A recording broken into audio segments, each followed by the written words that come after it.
सभी साथियों को नमस्कार। आज एक बहुत ही जटिल टॉपिक पर हम लोग डिस्कस करने के लिए जा रहे हैं और वो टॉपिक है राष्ट्रपति का चुनाव। राष्ट्रपति का चुनाव अपने आप में एक जटिल टॉपिक बन जाता है। उसके पीछे कारण ये है कि बुक्स जो राष्ट्रपति चुनाव की जो पद्धति है, बहुत सारी बुक्स में उसको ढंग से एक्सप्लेन नहीं किया हुआ होता है। उसको जिस तरीके से, जिस सामान्य और आसान विधियों के साथ विद्यार्थियों तक वो कंटेंट पहुंचाना चाहिए, वो पहुंचाया नहीं जाता है। भाषा उसकी जटिल होती है। जैसे कि हम जानते हैं कि संविधान की भाषा अपने आप में जटिल भाषा होती है। तो इस जटिल भाषा को हम लोग आसान तरीके से, आसान भाषा में पढ़ने का प्रयास करेंगे। तो आइए हम लोग जानते हैं राष्ट्रपति के चुनाव के विषय में कि क्या क्या उसके संदर्भ में बातें हैं, कौन कौन से अनुच्छेद हैं, कौन कौन से वो आर्टिकल्स हैं जो अपने आप में बहुत अहमियत रखते हैं, जो कि राष्ट्रपति चुनाव से संबंधित हैं। उन सभी की चर्चा हम लोग आज करना चाह रहे हैं। तो सबसे पहले जब हम राष्ट्रपति चुनाव की बात करते हैं तो राष्ट्रपति का चुनाव होगा, अर्थात राष्ट्रपति किसी व्यक्ति को भारत के राष्ट्रपति के रूप में चुना जाएगा। कौन चुनेगा, उसको चुनने के लिए क्या पद्धति होगी, वो सारी चीज़ें हम यहाँ डिस्कस में करना चाह रहे हैं। आर्टिकल 54 जो है यहाँ लिखा हुआ है, आर्टिकल 54 में राष्ट्रपति के निर्वाचक मंडल की बात कही हुई है। निर्वाचक मंडल उन लोगों का समूह जो राष्ट्रपति के लिए वोट डालेंगे, राष्ट्रपति को चुनने के लिए, ठीक है, वो निर्वाचक मंडल है। इसका जिक्र आर्टिकल 54 में किया हुआ है। इसमें क्या है, वो निर्वाचक मंडल में कौन होगा, क्योंकि राष्ट्रपति का जो चुनाव है उसमें डायरेक्टली हम लोग वोट नहीं डाल सकते, उसमें अप्रत्यक्ष रूप से हमारी भागीदारी हम कह सकते हैं, क्योंकि हमारे द्वारा जो चुने हुए प्रतिनिधि हैं, लोकसभा के लिए MP, ठीक है, और जो विधानसभा के लिए हम लोग ने जो MLA चुने हैं, वो हमारे द्वारा जो चुने हुए प्रतिनिधि हैं वो राष्ट्रपति को चुनते हैं। तो हम डायरेक्टली राष्ट्रपति को नहीं चुन रहे, लेकिन अप्रत्यक्ष रूप से कहीं ना कहीं भागीदारी हमारी भी है राष्ट्रपति को चुनने की इस सारी प्रोसेस के अंदर। तो राष्ट्रपति चुनाव में वोट कौन डालेगा, वो आर्टिकल 54 में जिक्र किया हुआ है। राष्ट्रपति का चुनाव किस तरीके से होगा, उसकी प्रोसेस क्या होगी, वो जिक्र आर्टिकल 55 में किया हुआ है। बहरहाल अभी हम लोग आर्टिकल 54 की बात करने वाले हैं। आर्टिकल 54 में साफ शब्दों में लिखा हुआ है राष्ट्रपति के चुनाव का निर्वाचक मंडल, राष्ट्रपति को चुनने के लिए कौन कौन लोग भाग लेंगे, कौन कौन लोग वोटर्स होंगे। सिंपल भाषा में मैं आपको बताऊं कि राष्ट्रपति का जब चुनाव होगा उसमें वोट कौन डालेगा, वो जिक्र आर्टिकल 54 में किया हुआ है, उसी को निर्वाचक मंडल कहा है। सिंपल सी बात, सदन के सभी निर्वाचित सदस्य, सदन आप जानते हो संसद के 2 सदन हैं, एक लोकसभा और एक राज्यसभा। तो सभी निर्वाचित मनोनीत सदस्य राष्ट्रपति के चुनाव में भाग जो है वो नहीं लेते हैं, ठीक है। और राज्यों की जितनी भी विधानसभा के सदस्य हैं जो कि निर्वाचित हैं, प्लस दिल्ली पुडुचेरी, ये दोनों केंद्र शासित प्रदेश हैं, इनके भी निर्वाचित सदस्य अर्थात MLA। तो MP भी वोट डाल रहे हैं, MLA भी वोट डाल रहे हैं, लेकिन ये ध्यान रखेंगे MLA और MP वोट डाल तो रहे हैं, लेकिन केवल वही जो कि निर्वाचित होकर के आए हैं, मनोनीत सदस्य राष्ट्रपति के चुनाव में भाग नहीं लेंगे। ये बात आपको बिल्कुल क्लैरिफाइड होनी चाहिए। राष्ट्रपति की बात, उसमें इसकी बात करते हैं हम लोग कि हम MPs की बात करें। MP तो आपके लोकसभा में भी होंगे, मेंबर ऑफ पार्लियामेंट, और राज्यसभा में होंगे। राज्यसभा में हम लोग जानते हैं कि 233 सीट जिनको चुन के हम भेजते हैं, 12 सदस्य मनोनीत होते हैं। मनोनीत का हम जिक्र नहीं कर रहे हैं, मनोनीत की हम बात नहीं करेंगे। क्यों? क्योंकि राष्ट्रपति चुनाव में वो हिस्सा नहीं लेंगे, इसलिए मनोनीत का तो आप यहाँ से आप गायब ही कर दीजिए। तो 543 सदस्य लोकसभा से, 233 सदस्य राज्यसभा से। टोटल सदस्य हम बात करें तो दोनों को जब हम ऐड करते हैं टोटल, तो ये टोटल इनका ऐड होता है 776, 776 तो कुल सदस्य हैं हमारे जो संसद से जाते हैं, जो कि राष्ट्रपति के लिए वोट डालेंगे चुनने के लिए। बाकी जितनी भी राज्यों की विधानसभाएं हैं, चाहे हरियाणा हो, पंजाब हो, उत्तर प्रदेश हो, मध्य प्रदेश हो, और 2 ऐसे केंद्र शासित प्रदेश जिनकी स्वयं की विधानसभाएं हैं, अर्थात दिल्ली की विधानसभा है और पुडुचेरी की विधानसभा है। तो वहाँ की विधानसभाओं के जो सदस्य हैं, जो निर्वाचित सदस्य हैं, वो भी राष्ट्रपति के चुनाव में भाग लेंगे। और हम ये जानते हैं कि 70वें संविधान संशोधन जब हुआ था 1992 में, उसमें दिल्ली और पुडुचेरी के MLAs को ये अधिकार दिया गया था कि आप भी राष्ट्रपति के चुनाव में अपनी भागीदारी रख सकते हो, ठीक है। इससे पहले केंद्र शासित प्रदेशों के जो लोग थे, जो केंद्र शासित प्रदेशों के जो MLA वगैरह थे, वो वोट नहीं डालते थे। ये हमने 1992 से संविधान में 70वां संशोधन किया, उसमें इनकी भागीदारी को हम लोगों ने सुनिश्चित किया है। इतनी बात क्लियर हुई। ये बात हुई हमारी इसके बारे में। अब हम बात करते हैं आर्टिकल 55 के बारे में। 55 में क्या बात कही हुई है? आर्टिकल 55 में लिखा हुआ है कि राष्ट्रपति का जब चुनाव होगा तो वो जो मतदान पद्धति होगी, किस तरीके से वोट डाले जाएंगे, किस तरीके से कौन वोट डालेगा, ये तो हमने बात कर ली 54 में। किस तरीके से वोट डालेंगे, किस तरीके से उनकी काउंटिंग होगी, ये बात आर्टिकल 55 में की हुई है। बात समझ में आई आपको? आर्टिकल 54 में सिर्फ इतना है कि वोट कौन डालेगा।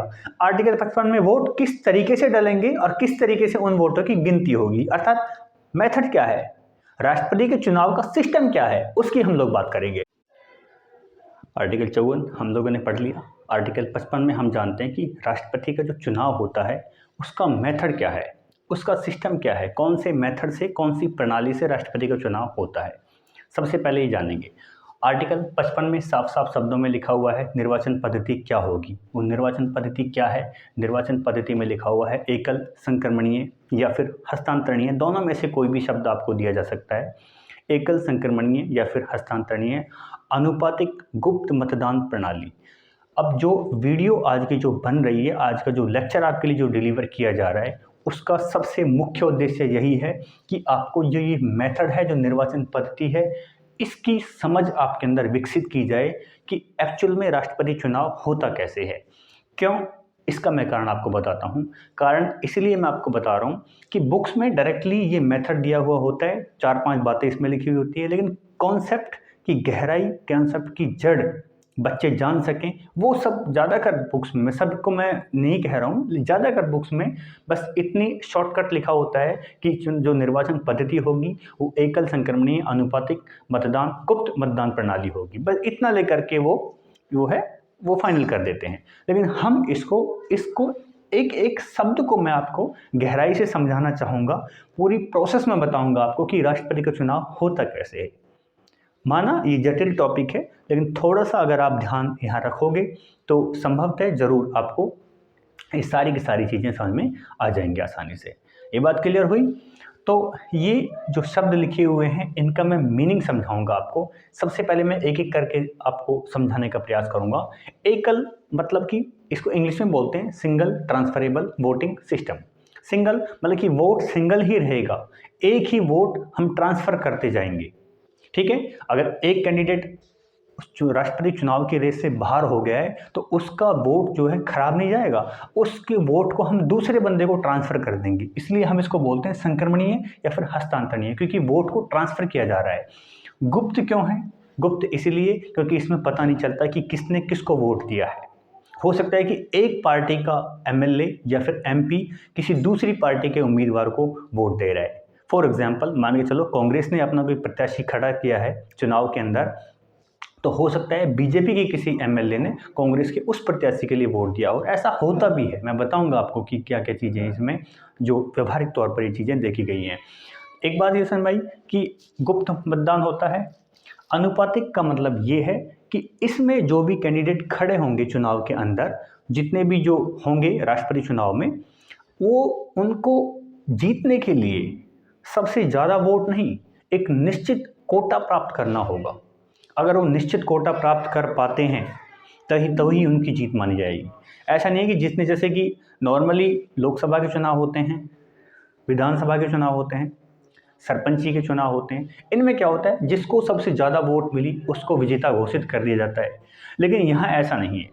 यहाँ अगर आपने ज़्यादा वोट प्राप्त कर भी लिए हैं लेकिन आपने वो निश्चित कोटा प्राप्त नहीं किया है, ठीक है, तो आपकी जीत नहीं मानी जाएगी। आपको निश्चित कोटा प्राप्त करना होगा। निश्चित कोटा प्राप्त करने के बाद में आपको जीत मिलेगी। वो निश्चित अनुपात आपको प्राप्त करना होगा।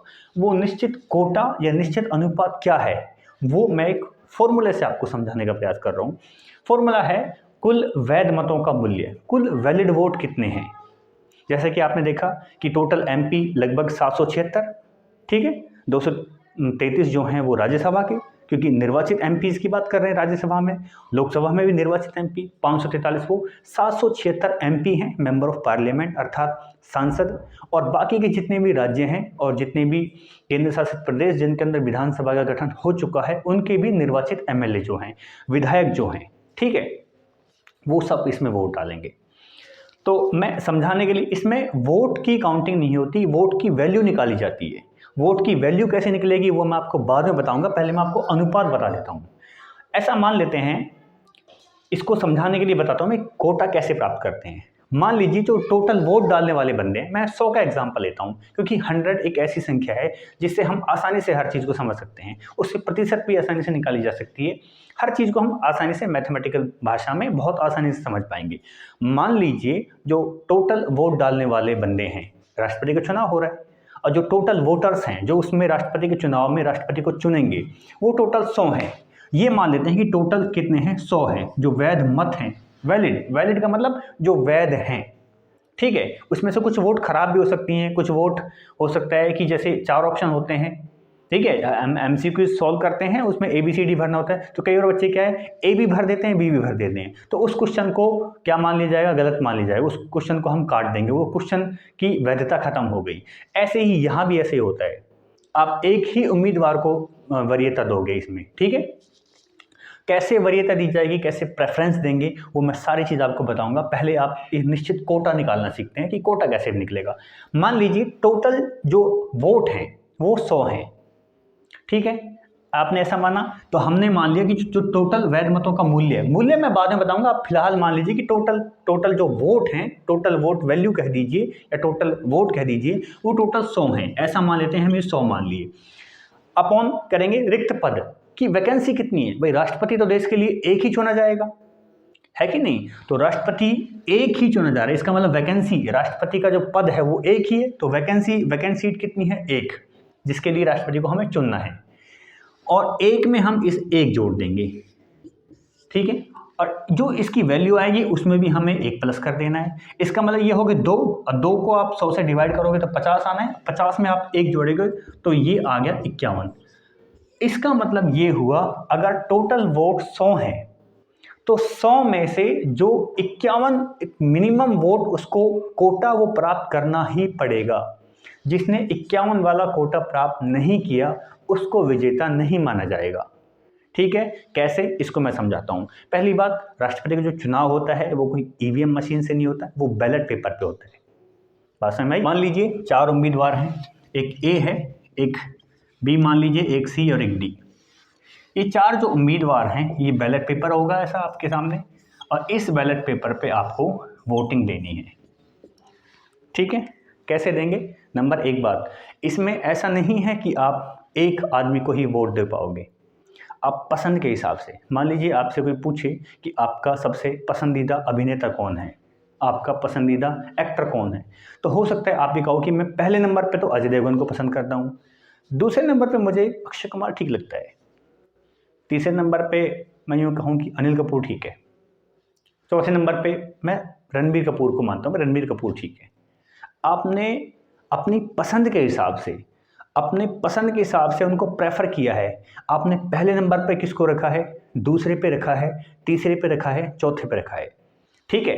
तो राष्ट्रपति के चुनाव में भी ऐसे ही आपको अपनी पसंद बतानी होती है, आपको प्रेफरेंस देनी होती है, आपको वरीयता देनी होती है कि पहले नंबर पे मुझे ये वाला कैंडिडेट सही लग रहा है कि राष्ट्रपति पद के लिए ये बंदा बिल्कुल जायज़ है। अगर ये नहीं जीतता है तो दूसरे नंबर में मैं चाहूँगा कि ये बंदा राष्ट्रपति बने, दूसरा भी नहीं अगर जीत पाता है तो मैं थर्ड नंबर पे चाहूँगा कि ये बने।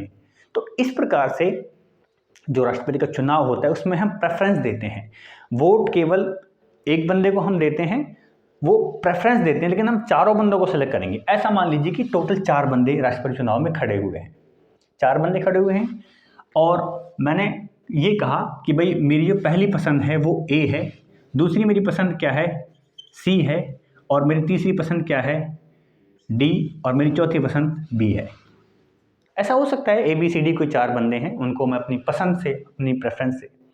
अब मान लीजिए इसी प्रकार से वोट जो डले, वोटर्स आप जानते हैं कि लगभग 786 तो 776 तो क्या थे MP, और MLA की संख्या भी अगर मैं काउंट करूं, लगभग, मैं बता रहा हूं ये एग्जैक्ट नहीं है, लगभग 4033 जो हैं MP MLA ने जो है वोट डाला है। अब ये जो संख्या है वो थोड़ी कॉम्प्लेक्स हो जाएगी, ये संख्या थोड़ी सी कॉम्प्लेक्स हो जाएगी, तो इस कॉम्प्लेक्स सिस्टम को मैं ख़त्म करने के लिए ऐसा मान लेते हैं कि टोटल वोट 100 है, क्योंकि 100 से समझना ज़्यादा आसान रहेगा। तो इसको मैं भी हटा देता हूँ ऐसे, और हमने ये माना कि जो बैलेट पेपर पे जो टोटल वोट आई A, बी, सी और डी, ये 4 लोग खड़े हुए हैं राष्ट्रपति के चुनाव में और इन बंदों को हमें वोट डालना है। तो हमने जो टोटल देखा तो ऐसा माना इन 100 में से, ठीक है, हमने जब गिनती की, फर्स्ट राउंड की गिनती हमने की, तो ऐसा हमने देखा कि ए को मिले 30 वोट, बी को मिले 40 वोट, सी को मिले 20 वोट और डी को मिले 10 वोट। मान लेते हैं ऐसा कि इस प्रकार से वोटिंग हुई है, जो टोटल काउंटिंग हुई है।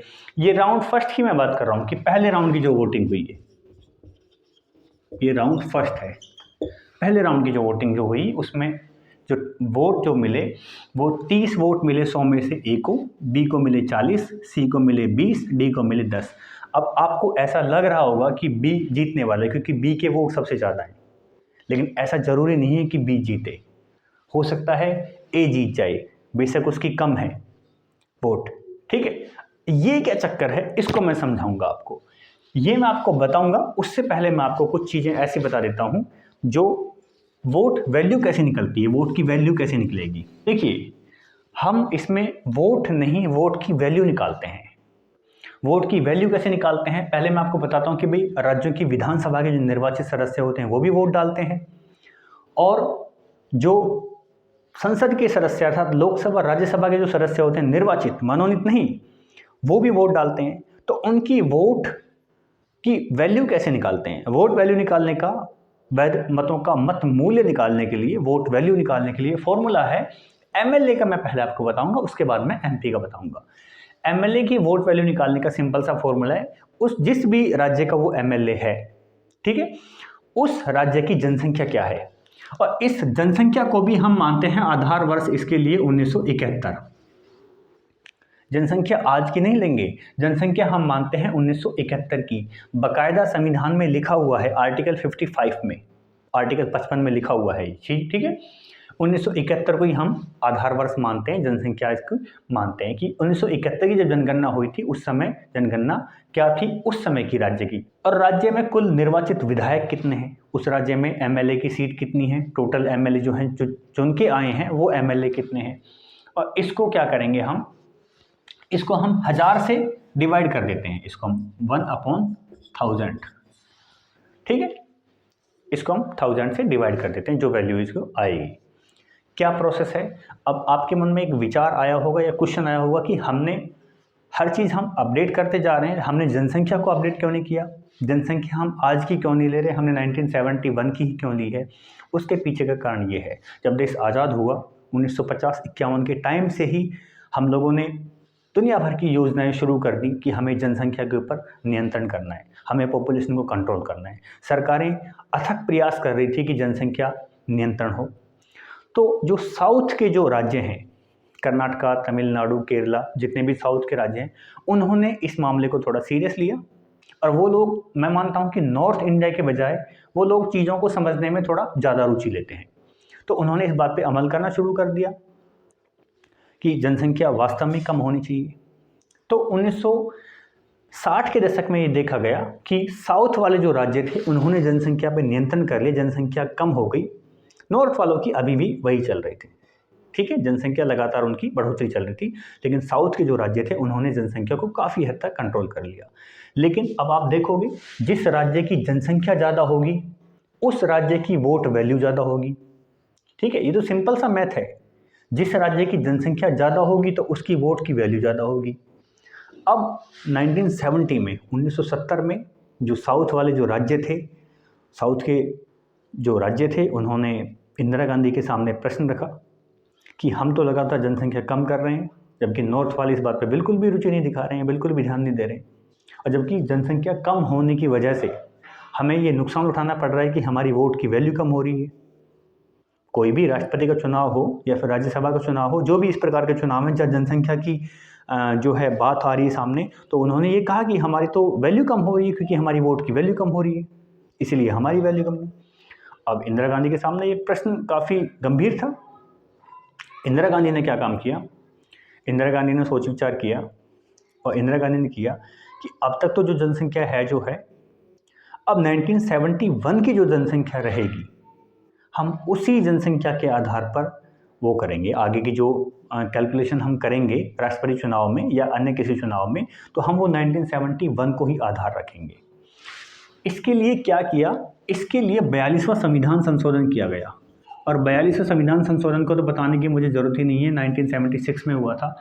उसमें आर्टिकल 55 में ये बात लिखी गई, आर्टिकल 55 में ये बात जोड़ी गई कि जो जनसंख्या ली जाएगी राष्ट्रपति चुनाव के लिए, जो आधार वर्ष रहेगा वो 1971 के अनुसार ही लिया जाएगा।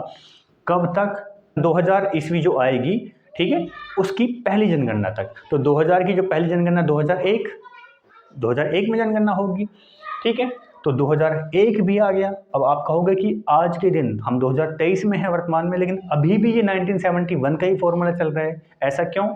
इसके लिए ऐसा इसलिए हुआ, वापस से एक संविधान संशोधन किया अटल बिहारी वाजपेयी की सरकार ने सन 2001 में, और उसमें ये बात लिख दी आर्टिकल 55 में कि जहां उन्होंने ये लिखा हुआ था कि 1971 की जो जनसंख्या है उसको ही हम रखेंगे आधार वर्ष इस फॉर्मूले में पुट करने के लिए जनसंख्या को, ठीक है।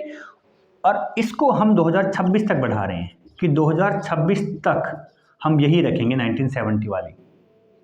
इतनी बात क्लियर हुई, ठीक है। 2026 तक। अब आप देखोगे कि 2026 के बाद जो पहली जनगणना कब होगी? 2031 में होगी। तो 2031 में जो जनगणना होगी, हो सकता है उसमें कुछ संविधान में संशोधन किया जाए, नए कुछ रूल्स रेगुलेशन कुछ लाए जाएं उसके बारे में, वो बहरहाल बाद की बात है। अभी हम कॉन्सेंट्रेट करते हैं एमएलए की वोट वैल्यू कैसे ही। मैंने आपको बताया कि 1971 की ही हम जो जनसंख्या है वो हम 1971 की ही क्यों लेते हैं, वर्तमान की क्यों नहीं लेते। उसका कारण ये था कि साउथ वाले हमसे पिछड़ रहे थे। क्यों? क्योंकि उनकी वोट वैल्यू कम हो रही थी, ठीक है, क्योंकि उन लोगों ने काफ़ी हद तक जनसंख्या के ऊपर नियंत्रण कर लिया था, उनके वहाँ जनसंख्या कम हो गई थी। तो जनसंख्या जहाँ की कम होगी वहाँ की वोट वैल्यू भी कम होगी। आप देखिए उत्तर प्रदेश का देखोगे आप, वहाँ का जो एमएलए की जो वोट वैल्यू है वो 208 के करीब आंकड़ा आता है, जबकि सिक्किम की जनसंख्या बहुत कम है। तो सिक्किम में तो वहाँ तो टोटल ही 7 के आसपास आते ही वैल्यू। तो कहाँ 208 कहाँ 7, बहुत अंतर है इनमें तो, ठीक है। तो जहाँ जनसंख्या कम होगी वहाँ वोट की वैल्यू कम होगी। इसीलिए इस सिस्टम से बचने के लिए हमने 1971 वाला कॉन्सेप्ट लिया कि 1971 के अनुसार ही हम जनसंख्या का निर्धारण करेंगे। इतनी बात समझ में आ गई हो? तो अब हम हरियाणा का एग्जाम्पल लेते हैं और ये देखते हैं कि हरियाणा की एक एमएलए की राष्ट्रपति की जब चुनाव में वोट डालने के लिए जाएगा तो उसकी वोट की वैल्यू कितनी होगी। हरियाणा का एग्जाम्पल लेकर के मैं आपको समझाता हूँ। अब हमें पहले ये पता होनी चाहिए कि 1971 में हरियाणा की जनसंख्या कितनी थी। देखिए मैंने हरियाणा का एग्जाम्पल लिया है। सबसे पहले राज्य की कुल जनसंख्या कितनी है, तो वो थी 100,808 कि 1971 में हरियाणा की जनसंख्या थी इतनी, ठीक है। अब राज्य में कुल निर्वाचित विधायक की जो इलेक्शन होते हैं तो कुल कितने एमएलए हरियाणा की विधानसभा में हैं, कुल कितने सदस्य हैं विधानसभा में, तो वो हैं 90। इंटू में क्या करेंगे 1000 से। आप कहोगे 1000 से क्यों? क्योंकि जो जनसंख्या होती है वो बहुत ज़्यादा होती है। जब हम इसके डिवाइड करते हैं उसके विधायकों की संख्या से, वो बहुत ज़्यादा भारी भरकम वैल्यू आती है। तो 1000 से डिवाइड करने के बाद में क्या है, वो इतनी वैल्यू आ जाती है कि ताकि वो कैलकुलेशन में ज़्यादा दिक्कत ना हो, ठीक है। ऐसा कोई कॉन्सेप्ट नहीं है कि 1000 ही है। अगर जनसंख्या बहुत ज़्यादा हो जाए, हो सकता है इसको लाख करना पड़ जाए, इसको 10 लाख भी करना पड़ जाए, ठीक है। ये सिंपल सा फॉर्मूला है कि कुल जनसंख्या कितनी थी उसके अपॉन में उसको डिवाइड करेंगे कि राज्य में निर्वाचित विधायक कितने हैं, टोटल एमएलए कितने जो निर्वाचित हैं, मनोनीत नहीं। मैं बार बार आपसे कह रहा हूँ इसमें मनोनीत का कोई जिक्र नहीं आएगा, ठीक है। टोटल विधायक हम देखेंगे कितने हैं। ये जनसंख्या 1971 में और ये टोटल एमएलए 90 सीट है विधानसभा की, जानते हो आप। डिवाइड हमने इसको करेंगे तो ये लगभग आई, ठीक है, 111520, ठीक है। अब इसको हम 1000 से डिवाइड करनी आई, ये वैल्यू आई 111 और 520, ठीक है। ये जो 3 डिजिट है, अगर अब जो ये वैल्यू आई है और ये लास्ट के जो 3 डिजिट हैं, अगर उनकी संख्या 3 डिजिट 500 से ज़्यादा हैं तो हम 1 बढ़ा देंगे। अगर 500 से कम है तो जो पीछे संख्या लिखी हुई है उसको एज इट इज लिख देंगे। जैसे कि ये वैल्यू है 111.520, 500 ज़्यादा है तो मैं इसमें 1 बढ़ा देता हूँ, तो मैं इसको मान लेता हूँ 112। अब 112 वैल्यू है किसकी? वोट वैल्यू, किसकी? हरियाणा के एक एमएलए की जो वैल्यू है वो 112 है। ठीक है, अब इसको टोटल एमएलए कितने हैं हरियाणा में? आप कहोगे 90 है, तो इससे मल्टीप्लाई कर देंगे।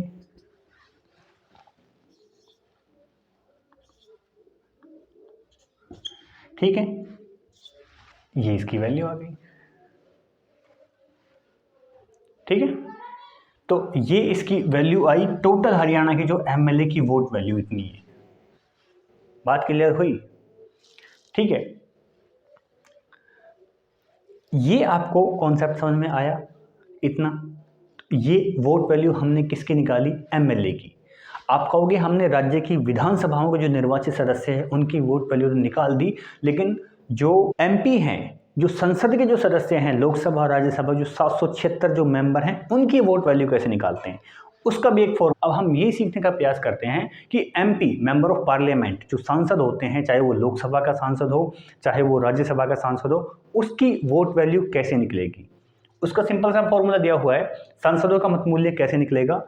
देश के कुल विधायकों का मत मूल्य, कि देश में जितने भी कुल विधायक हैं, देश में कुल विधायक आप मान लीजिए 4033 4033 कुल विधायक हैं, जिसमें 28 राज्य आ गए। ठीक है, और 2 केंद्र शासित प्रदेश।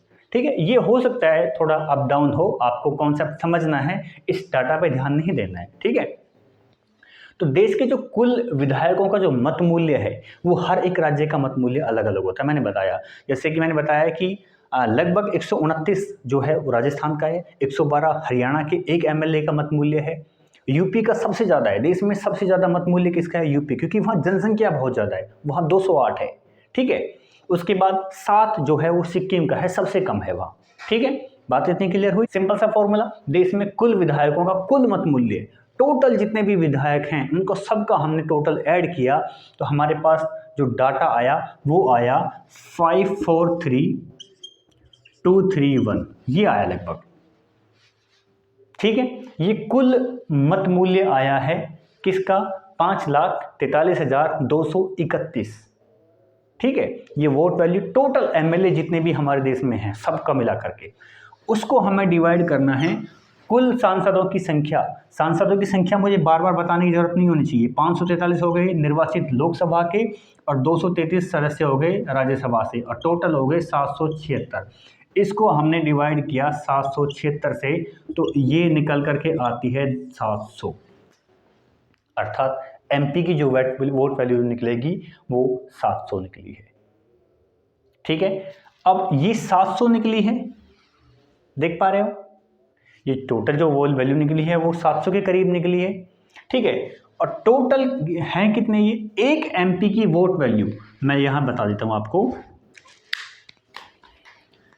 ये एक एमपी की वोट वैल्यू है, एक एमपी की वैल्यू 700, और कुल विधायक कितने दिखाई दे रहे हैं आपको? 776। तो टोटल एमपी, देश के जितने भी टोटल एमपी हैं उनकी वैल्यू कितनी आई? उनकी वैल्यू आई तो 00 के आसपास में आती। और एमएलए की जो टोटल वैल्यू आई हमने यहां देखा, ये टोटल एमएलए की वोट वैल्यू है। तो क्या ज़्यादा अंतर, लंबा चौड़ा अंतर नहीं है, बराबर है। जहां एमएलए और एक तरफ में लिख देता हूं एमपी, एमएलए की जो वोट वैल्यू आई है वो आई है 543231। ठीक है, 5,43,231, जबकि एमपी की वोट वैल्यू आई है 5,33,200। तो लगभग बराबर तो हैं।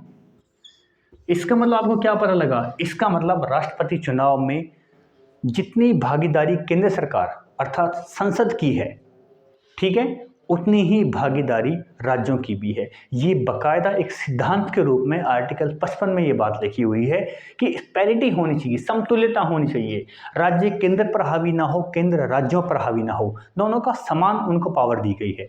आप वोटिंग भी देख पा रहे हो, जो वोट वैल्यू है वो भी लगभग बराबर है। ठीक है, 31 का फर्क है, इतनी बड़ी कैलकुलेशन में 31 का जो फर्क है that is not so big deal. ठीक है, इसका मतलब आपको ये बात क्लियर हुई कि जितनी भागीदारी केंद्र की उतनी ही भागीदारी लगभग राज्यों की। तो ये आपको वोट वैल्यू निकालनी आ गई होगी, इतनी बात क्लियर हुई। अब अगली बात मैं आपको बताने वाला हूं, जो राष्ट्रपति का चुनाव होता है, एक बात, वो ईवीएम मशीन पे नहीं होता, वो बैलेट पेपर पे होता है। सिंपल सा बैलेट पेपर होगा, मान लीजिए 4 उम्मीदवार खड़े हैं, ठीक है, ये 4 उम्मीदवार खड़े हैं, एक का नाम ए है, आप कोई नाम देना चाहो नाम भी दे सकते हो। तो मान लेते हैं कि 4 कैंडिडेट हैं, एक है ए, एक मान लेते हैं बी, एक सी और एक डी। इनको वोट डालनी है। सबसे पहली चीज़ आपको ये क्लियर होनी चाहिए, ये बैलेट पेपर होता है इस प्रकार का, और इस बैलेट पेपर पे हम लोग वोट डालते हैं। हम लोग नहीं, जो एमएलए एमपी होते हैं हमारे द्वारा जो चुने हुए प्रतिनिधि होते हैं वो वोट डालते हैं। अब वोट ऐसा नहीं कि आप एक ही बंदे को वोट दोगे, आप पसंद के हिसाब से वोट दे सकते हो। आप कह रहे हो सबसे ज़्यादा पसंद मुझे ए है, मैं ए को पहले नंबर पे वोट देता हूँ, लेकिन राष्ट्रपति चुनाव आपसे ये कहता है कि आप एक के अलावा अन्य को भी अन्य स्थानों पर रख सकते हो। वो कहता है मुझे डी सही लगता है, मैंने डी को दूसरे नंबर पर रखा है, अगर ए नहीं जीता तो डी जीतना चाहिए, सी बी मुझे 3 नंबर पर चाहिए और सी मुझे सबसे अंत में चाहिए। ये अपनी अपनी पसंद है इस प्रकार से। तो ऐसे टोटल हमने देखा कि लगभग 4033 करीब एमएलए, 776 के करीब जो हैं टोटल एमपी। इन लोगों ने जब वोट डाली अपनी, तो इनकी वोट की वैल्यू निकली, हर एक एमएलए एमपी की वोट की वैल्यू हमने अभी अभी सीख निकाल ली। तो ये कैलकुलेशन काफ़ी टीडियस हो जाएगा। मैं ये मान लेता हूँ कि जो टोटल ये जो डाटा है इसको मैं ना मान करके मैं ये मान लेता हूँ कि जो टोटल वोट वैल्यू है या टोटल वोट हैं वो 100 है। ऐसा मान लेते हैं जो टोटल वोट हैं वो क्या हैं, वो है 100। अर्थात राष्ट्रपति के चुनाव में जो वोट देंगे वो टोटल 100 आदमी हैं, 100 लोग हैं। ठीक है, टोटल 100 लोग राष्ट्रपति के चुनाव में हिस्सा ले रहे हैं। अब इस बात को आपको जानना है आगे। टोटल 100 लोग हैं, ये इसलिए ताकि कैलकुलेशन इजी रहे, आपको समझ में आसानी से आ जाए कि एकल संक्रमणीय अनुपातिक गुप्त मतदान प्रणाली है क्या। इसलिए मैंने यहाँ टोटल 100 वोट माने। अब 100 में हम जो टोटल वो काउंटिंग वगैरह की, हमने देखा कि वो अलग अलग राउंड में, राउंड 1 की काउंट, एक हमने राउंड फर्स्ट में जो कैलकुलेशन हमने की, मतगणना जो हुई, हमें ऐसा पता लगा कि जो टोटल ये 4 कैंडिडेट हमने अपने पास में थे ABCD, ए को मान लो 30 लोगों ने पसंद किया, फर्स्ट प्रेफरेंस दी, पहली वरीयता दी अपनी। ठीक है, बी के लिए 40 बंदों ने, सी के लिए 20 बंदों ने और डी को 10 लोगों ने पसंद किया राष्ट्रपति पद के उम्मीदवार के लिए। अब आप देख पा रहे होंगे, आपको ऐसा लग रहा होगा कि 40 वोट बी को मिल गए, इसका मतलब वो 40 वोट जिसको मिल चुके वो जीत जाएगा, लेकिन ऐसा नहीं है। आपको कोटा याद करना चाहिए। मैंने कहा था कोटा निकालने का सिंपल सा फॉर्मूला है, हम सबसे पहले ये देखेंगे कि टोटल वोटर्स कितने हैं, 100 हैं। उसके बाद देखेंगे कि वैकेंसी कितनी है, जिस एक बंदा चुना जाएगा तो 1 प्लस में 1 करेंगे और इसकी जो वैल्यू आएगी उसके प्लस में 1 कर देंगे, अर्थात 51 जो कोटा जो प्राप्त करना है वो 51 करना है। अब जरूरी नहीं कि ये 40 जो है वही जीते, ये कोई ज़रूरी नहीं है इसके लिए। इसके लिए समझने वाली बात यहाँ से शुरू होती है, कॉन्सेप्ट यहाँ से शुरू होता है, यहाँ से आपको बहुत ही गहराई से बहुत ध्यान से समझने है। अब मान लीजिए ए को 30 मिला, बी को 40 वोट मिले, सी को 10 मिले और सी को 20 मिले, डी को 10 मिले, ऐसे वोट मिल गए। सबसे पहला सिद्धांत ये कहता है कि जो सबसे कम, जिसको पहले राउंड मतगणना जो हुई है, जो सबसे कम मिले हैं इसको तो हम बाहर कर देते हैं। डी बाहर तो हो गया, लेकिन ध्यान करो कि डी जिन लोगों की पहली पसंद थी उनकी दूसरी तीसरी पसंद भी तो कुछ हो सकती है। तो जिनकी डी पसंद थी पहली, उसके अलावा या तो उन्होंने जो सेकंड प्रेफरेंस जो दी होगी वो हो सकता है ए को दी हो, या हो सकता है बी को दी हो, या सी को दी हो, सेकंड नंबर पर रखा होगा जो। ठीक है, तो अब इस राउंड में क्या है, ये डी बाहर हो चुका है। ठीक है, अब सेकंड राउंड की, अब फर्स्ट राउंड की काउंसलिंग, मतलब फर्स्ट राउंड की जो कैलकुलेशन है वोट की, जो गणना है मतगणना, वो पूरी हो चुकी है।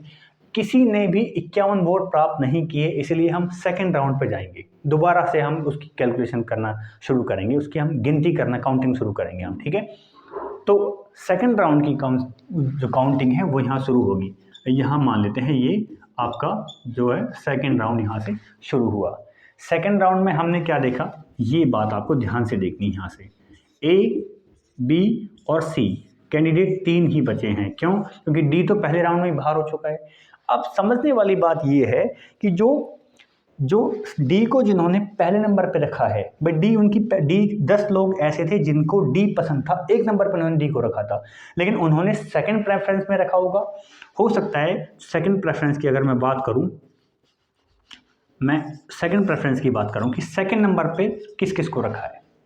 जिन 10 लोगों ने डी को पहले नंबर पे रखा था, हो सकता है उनमें से दूसरे नंबर पे, सेकंड नंबर पे कि ए को रखा हो, ऐसा मान लेते हैं कि 7 ए के लिए रख दिए, ठीक है, 7 क्या रख दिए, ए के लिए, बी के लिए 2 और सी के लिए 1।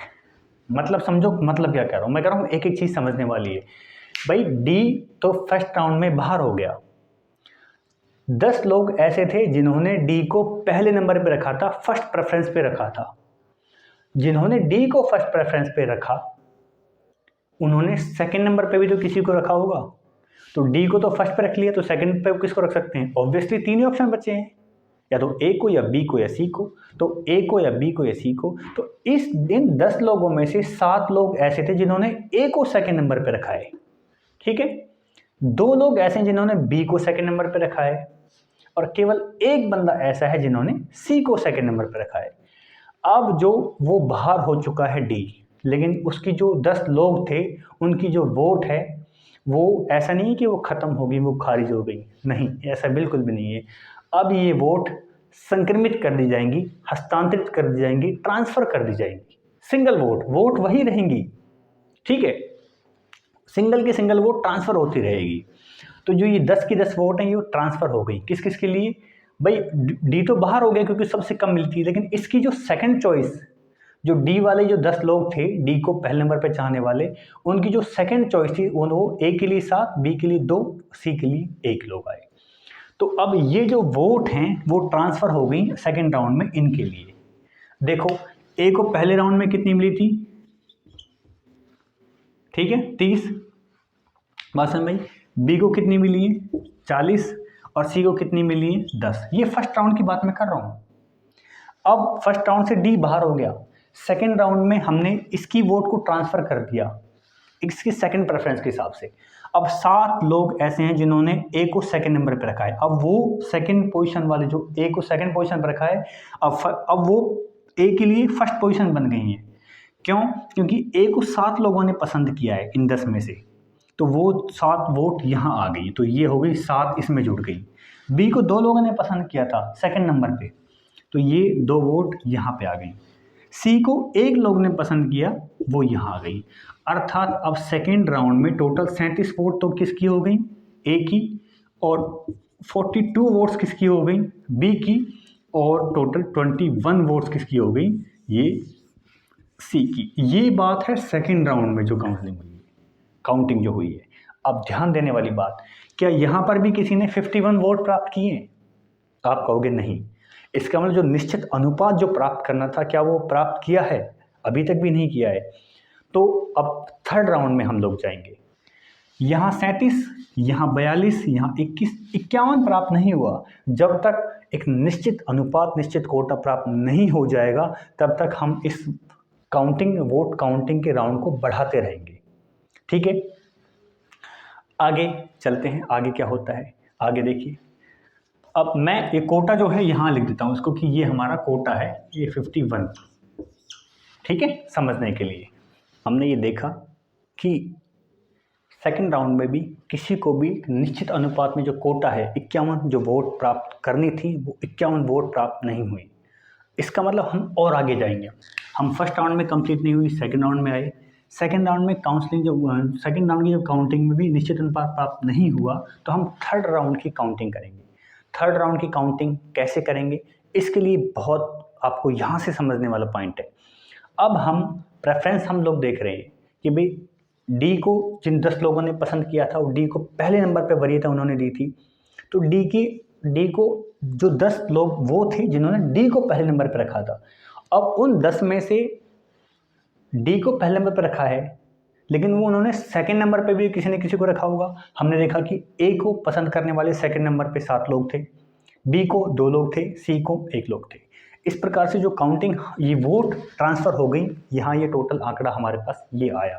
थर्ड राउंड में हम देख रहे हैं कि जो ए को वोट मिली है, ए को मिली है वोट यहाँ 37, और 37 भी कैसे मिली हैं, ये मिली हैं 30 + 7, 37। बी को जो वोट यहाँ मिली हैं वो मिली हैं 40 + 2 मिली हैं। सी को जो वोट मिली हैं, सी को मिली हैं यहाँ 20+1।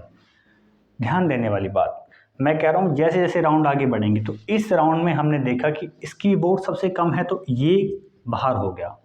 अब ये बाहर हो चुका है यहाँ से। अब बचे कितने? केवल ये 2। अब हम देखेंगे, आप कहोगे कि हमने पहली प्रेफरेंस देख ली, हमने डी की सेकंड प्रेफरेंस देख ली, अब हम थर्ड प्रेफरेंस देखेंगे। नहीं, हम देखेंगे नेक्स्ट अवेलेबल प्रेफरेंस, अगली उपलब्ध वरीयता हम देखेंगे। ये अगली उपलब्ध वरीयता कैसे देखेंगे इसको समझिए, ये समझने वाला पॉइंट यहाँ से है। देखिए, जिन 20 लोग ऐसे थे जिन्होंने सी को पहले नंबर पर रखा है, उनकी फर्स्ट चॉइस क्या है? उनकी जो फर्स्ट चॉइस है वो क्या है? सी है।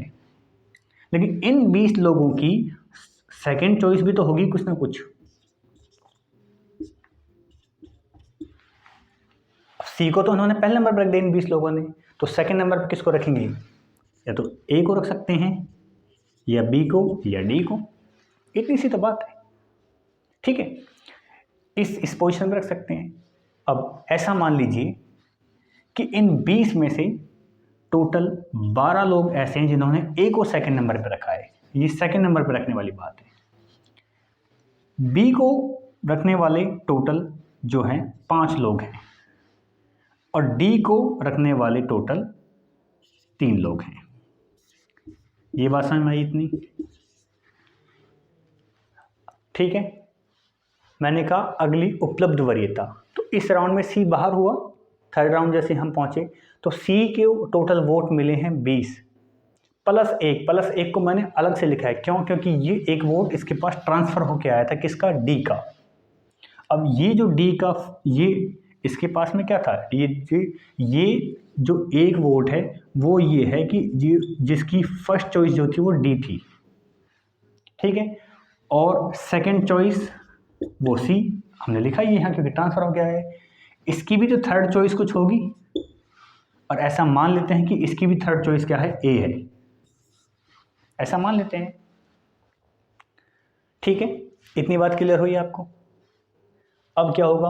अगले राउंड में हम थर्ड राउंड की बात कर रहे हैं, तो यहाँ अपने पास में जो उपलब्ध वोट हैं, यहाँ ये हमारे पास आंकड़ा कुछ इस प्रकार से आ रहा है कि 37 वोट जो हैं अभी ए के पास में हैं, और बी के पास में है टोटल 42 वोट्स।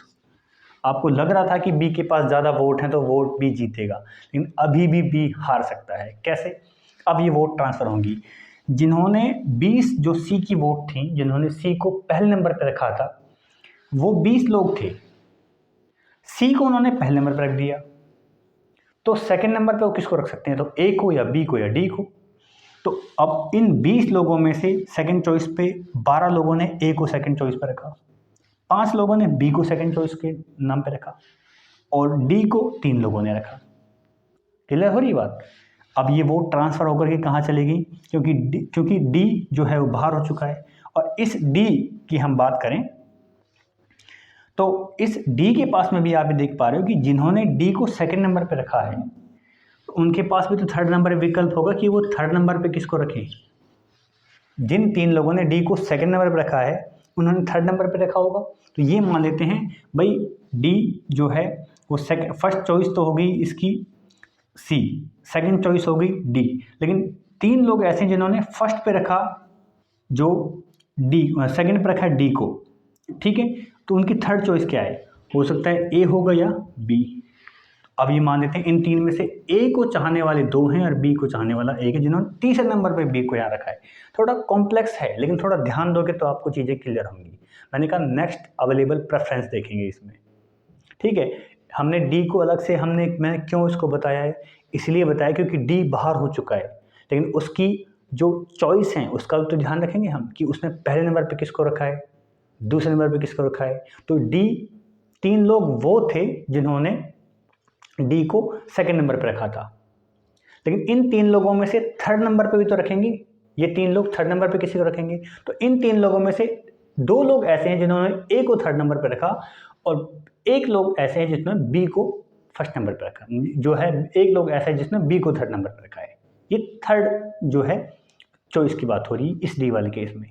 अब ये वोट सारी की सारी ट्रांसफ़र होंगी। देखो 37 प्लस ए की यहाँ सी वाले की जो वोट ट्रांसफ़र हुई ए के लिए 12, ये ट्रांसफ़र हो गई यहाँ, प्लस एक जो वोट आई थी, ये तो 20 तो सी को मिली थी, एक वोट को जो ट्रांसफ़र हो गई थी उसकी भी थर्ड चॉइस क्या थी, ए, एक वोट यहाँ से मिल गई। उसके बाद यहाँ से जो डी आया था, जिन्होंने सेकंड चॉइस पे डी को रखा था, उसकी थर्ड चॉइस हम देखी, उसकी थर्ड चॉइस में भी क्या था, ए, क्योंकि सी तो बाहर जा रहे हैं, इसकी टोटल सी की वोट को हम बाहर निकाल रहे हैं। क्यों निकाल रहे हैं? क्योंकि सी तो राउंड से बाहर हो चुका है ना, देखो ये हमने क्रॉस किया, बाहर जा रहा है, तो जब ये बाहर जाएगा तो अपनी वोट को ट्रांसफ़र कर जाएगा कि भाई मेरे हिस्से की जो वोट थी वो आप ले लो। लेकिन वो वोट कैसे बटेंगी, वो वोट बांटने का तरीका मैं आपको बता रहा हूँ। तो इस तरीके से 2 वोट यहाँ से डी वाली मिल गई, तो 2 वोट यहाँ से टोटल ये आ गई आपको। क्लियर हो रहा है बात? ठीक है। जबकि बी को कितनी मिल रही है? बी को 5 यहाँ से मिली, 5 ये जोड़ दीजिए, ये बी को मिली है।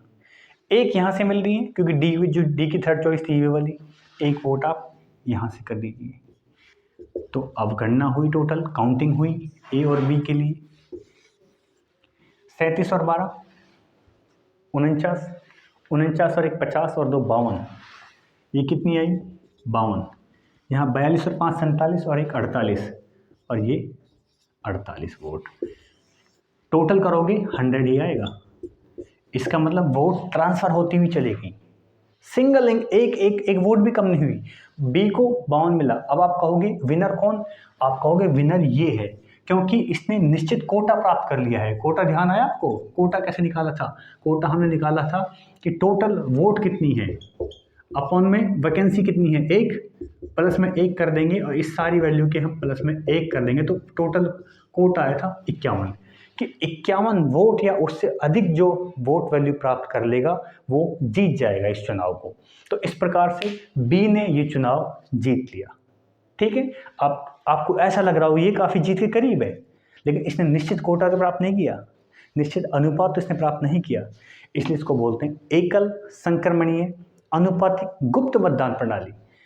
सारा सिस्टम किससे हो रहा है? गुप्त रूप से हो रहा है, किसी को पता नहीं कि किसने किसको वोट दिया है। इतनी बात समझ? तो ये जो प्रोसेस थी वो थी एकल संक्रमणीय गुप्त मतदान प्रणाली। ओके, क्लियर हुई बात? तो ये आपका आज का विषय था।